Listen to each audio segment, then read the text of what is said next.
On April 26, 1986, Reactor 4 at the Chernobyl nuclear power plant exploded.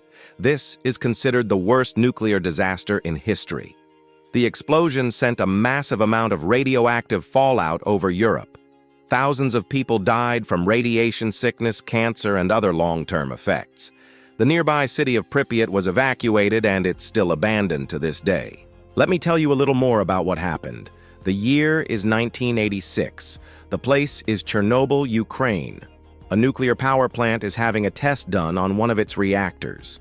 The test was going to see if the reactor could safely produce power without its emergency cooling system. It shouldn't have been done, but it was. And that's when things went wrong. The reactor started to overheat, and the workers tried to shut it down. They ended up making things worse. A power surge caused the reactor to explode.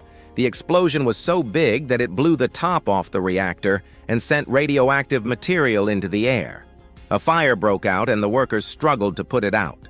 They ended up using sand and lead to build a wall around the reactor to stop the radiation. But it was too late. The radioactive material had already spread to the surrounding area. People were being exposed to high levels of radiation. Many of them didn't even know it. They just felt sick and died. The radiation spread across Europe.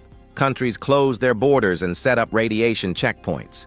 The Soviet Union was worried about the damage to its reputation. It didn't want the world to know how bad the situation was. It wasn't until a year later that the full extent of the disaster was revealed. The city of Pripyat was evacuated. It's just a few miles away from the power plant.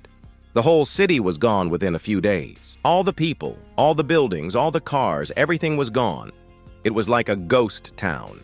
To this day, no one lives there. The city is still contaminated with radiation. It's not safe for people to live there yet. The Chernobyl disaster was one of the worst in history. It could have been much worse if the explosion had been bigger. We can learn from this disaster. We can work to make sure it never happens again.